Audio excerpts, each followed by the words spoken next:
brought to you by Palvi Agrico. आता शेतीसाठी जे काही लागणार ते घरपोच मिळणार, तेही मोबाईलच्या एका क्लिकवर।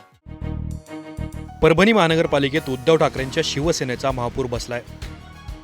काँग्रेस आणि अपक्षांच्या पाठिंब्यावर आकडे जुळल्यानंतर ठाकरेंनी मुस्लिम व्यक्तीला महापौर पदाची संधी दिली। सय्यद इक्बाल असं नव्या महापौरांचं नाव असून त्यांची निवड करण्यात ठाकरे गटाचे खासदार संजय जाधव आणि आमदार राहुल पाटील यांनी महत्त्वाची भूमिका बजावली आहे।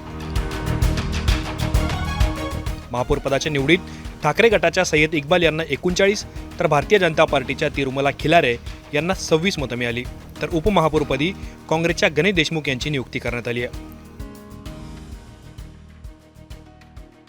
परभणीत ठाकरेंनी मुस्लिम नगरसेवकाला महापौर पदाची संधी दिल्यामुळे भारतीय जनता पार्टीने ठाकरेंवर आरोप करायला सुरुवात केली आहे। साहेब, मी आमचे जे उद्धव साहेब आहे त्यांचा विजन आहे विकासाचा, ते जातीपातीमध्ये ते असं लक्ष घालत नाही, कारण हे महापालिकेचं काम आहे साहेब, हे जातीपातीचं राजकारण नाही, हे आपलं विकासाचं विजय आहे। विकासासाठी आम्ही सज्ज आहोत आणि 65 ते 65 सगळे जे उमेदवार ते माझे आणि त्यांना घेऊन सोबत घेण्याची माझी जबाबदारी आणि सगळ्याला मी काम करणार। बोलताय मराठी करताय, भाजप करते की मराठी उमेदवार दिला नाही साहेब, कारण साहेब आपण महाराष्ट्राचे मराठी आपली मातृभाषा आहे, ते सगळ्याला बोलती यायला पाहिजे आणि सगळ्यांना प्रयत्न केला पाहिजे की मराठी बोलाय। भाजपने अखेरपर्यंत प्रयत्न केले होते, कशा पद्धतीने तुम्ही ते हाणून पाडले? नाही साहेब, मी कोणाचं हाणून पाडलं नाही, ते जे आम्ही काम केलं ते आमच्या कामाच्या बळावर आम्ही पाडलं सर। कोणाला असं पाडायची आमची काय पद्धत नव्हती आणि आमची काय प्रयत्न पण नव्हता, आमचं काम होतं नुसतं विकासाचं। शिवसेना आणि काँग्रेसचे उमेदवार सहलीसाठी बाहेर गेले होते, त्यानंतर असे आरोप करण्यात आले की जर यांना बहुमत होतं तर भीती नाही तर कशाला गेले हे? साहेब, ते सगळ्याचे आपले आपले प्रयत्न असतात, ते आपल्या सेफ झोन मध्ये होतात, त्यामुळे ते आपल्या हिशोबाने गेले होते। आज सकाळी सुद्धा भाजपने काही उमेदवार पळवल्याची चर्चा होती। नाही सर, ते खोटे आहे, कशाला कोणत्या पार्टीवर आम्हाला ब्लेम गेम करायचा नाही, आम्ही जिंकला आमच्या स्वतःच्या बळावर जिंकला साहेब, हे काय नाही। विकासाचे मुद्दे काय राहतील? सर, कामाचा विकास अगोदर असेल कोणताही असो सर, प्रमुख विकास शहरातला जे कचरा आहे ते आमचं सगळं त्याच्यावर लक्ष, अगोदर सगळं त्याच्यावर लक्ष राहणार, नंतर आम्ही भाजपाची आहे महाराष्ट्रामध्ये विकास ते आमचे जे नेते असतात, सीएम म्हणलं आमचं सीएम आहे साहेब आणि दीदी पालकमंत्री आहे, आम्हाला कोणाची ते काय नाही, आम्हाला विश्वास आहे ते आमच्या कामासाठी ते आम्हाला मदत करतील, हे आमचा भरपूर विश्वास आहे त्यांच्यावर। दीदी असो की सीएम साहेब असो, आम्हाला सगळ्यावर विश्वास आहे, त्याचा मी आभार मानतो सर। आमचे खासदार साहेब, आमदार साहेब त्यांनी मला चान्स दिलं, आमचे गटनेते दिलीप काका, आमचे सहकारी डॉक्टर विवेक नामदार सर, त्यांचा मी आभारी। परभणी महानगरपालिकेत सत्ता खेचून आणण्यामागे ठाकरे गटाचे आमदार राहुल पाटील यांची मोठी भूमिका असल्याची चर्चा आहे। भाजपचा विरोध असताना आणि फोडाफोडीची शक्यता असताना सुद्धा पालिका कशी मिळवली याबद्दलची इनसाइड स्टोरी ठाकरे गटाचे आमदार राहुल पाटील यांनी सांगितली आहे। म्हणून मी सुरुवातीला म्हणल्यावर बऱ्याच लोकांनी आश्चर्य व्यक्त केलं की बाबा उबाटाचा महापौर कसा बनेल परभणीमध्ये। मी म्हणलं समय जाण दो, मग तुम्हाला लक्षात येईल की कसा बनेल म्हणून, आणि आज ते चमत्कार झालेला आहे। भाजपनं बऱ्याच प्रमाणात नगरसेवक फोडण्याचा प्रयत्न केला पण त्यांना यश मिळालं नाही, काय म्हणतात? नाही, चंद्रपूरची घटना घडल्यानंतर त्यांचा आत्मविश्वास वाढला होता, पण आम्हाला माहीत होतं आमचं काँग्रेसबरोबर प्री अलायन्स होतं आणि एक आम्हाला विश्वास होता आमच्या नगरसेवकांना की तुम्ही किती रक्कम तुम्ही त्यांना द्यायचा प्रयत्न केला तरी नगरसेवक फुटणार नाहीत, म्हणून एकही नगरसेवक आमचा फुटला नाही। उलट आम्ही त्यांना विनंती केली होती मीडियाच्या माध्यमातून की तुम्हाला विरोधी बाकावर बसवण्याचा जनआदेश झालेला आहे, त्या आदेशाचं आपण पालन केलं पाहिजे, आपण विरोधी बाकावर राहा, चांगल्या प्रकारचं काम करा, यासाठी आम्ही त्यांना शुभेच्छा दिल्या होत्या। पण काय असतं, स्वार्थ कधी नडतो लोकांना, मग स्वार्थपणामध्ये डोळे आंधळे होतात आणि कुठं ना कुठं तरी काहीतरी सापडेल अशा प्रयत्नात ते होते, पण त्यांच्या हाती काही सापडलं नाही आणि जनतेनं आम्हाला प्रचंड बहुमत दिल्याबद्दल सर्व नगरसेवकांचं अभिनंदन करतो आणि पुढं त्यांना ज्या काही हे चालवण्यामध्ये आव्हान येतील त्या आव्हानावरून आम्ही त्यांच्याबरोबर ठीक आहे। त्यांचे राष्ट्रीय नेते आमचे सिद्धार्थ भाऊ इथंच आहेत, आम्ही त्यांच्या माध्यमातून त्यांचे प्रदेशाध्यक्ष सपकाळ साहेबांना बोललो, केंद्रामध्ये त्यांचे केसीएन गोपालजी जे ज्यांचे राष्ट्रीय संघटक आहेत त्यांना आम्ही बोललो आणि त्यांचा जे गैरसमज झाला होता आम्ही सांगितलं की चंद्रपूरची घटना ही लोकलची घटना आहे, यामध्ये आमचा काही एक रोल नाही आहे। परभणीमध्ये उलट आता एक वेगळ्या प्रकारचा प्रवाह निर्माण झालेला आहे, ते तुम्ही रोखायचा प्रयत्न करू नका। त्यांनी सुद्धा यशस्वीरित्या मान्य केलं।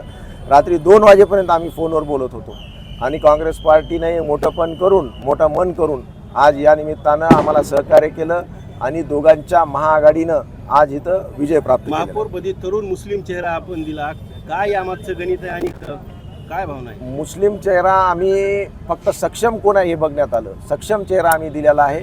या परभणी शहरातून जातीवाद नष्ट करून विकासाची गंगा आणण्याच्या संदर्भामध्ये आम्ही प्रयत्न करणार आहोत. आणि शेवटी तुम्ही जसे म्हणले की बा जातीय व्यवस्थासुद्धा किंवा एक स्टेबल राहावी यासाठी पुढच्या वेळेस आम्ही निश्चितच हिंदू महापौरसुद्धा देण्याचा प्रयत्न करू. सर्व धर्मसमभाव ज्याला म्हणलं जातं, ज्याला आपला देश संपूर्ण जगामध्ये प्रचलित आहे, ते खऱ्या अर्थानं परभणीमध्ये सुरुवात झालेली आहे.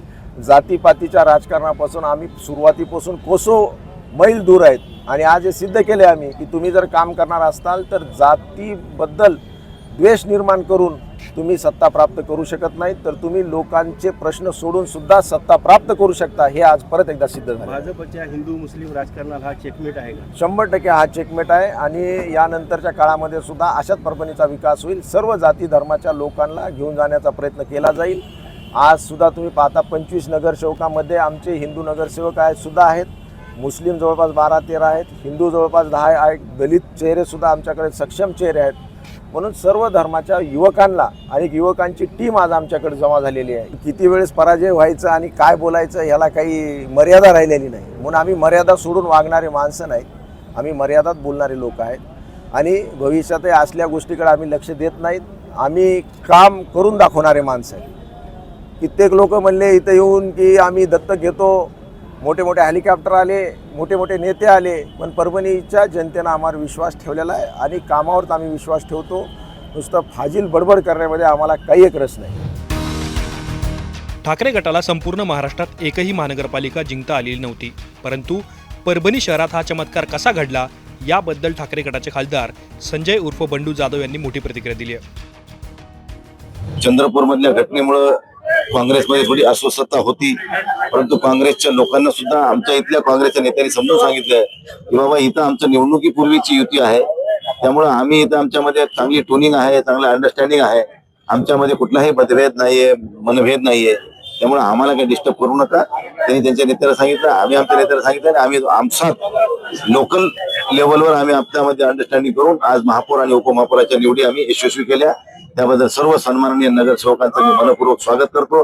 त्यांना खूप खूप शुभेच्छा देतो. पण अखेरपर्यंत प्रयत्न सुरू केले होते. आता शेवटी बघा, सत्तेपुढे शानपण चालत नाही असं म्हणते म्हण आहे, परंतु भाजपने शेवटपर्यंत प्रयत्न केला. मोठ्या मोठ्या ऑफर देण्यात आल्या आपला महापौर होण्यासाठी, काही लोकांना फोडण्याचा प्रयत्न केला पण फुटले नाही. उलट राष्ट्रवादीचा एक आमच्याकडे आला आणि एक अपक्ष आमच्या सोबत आला.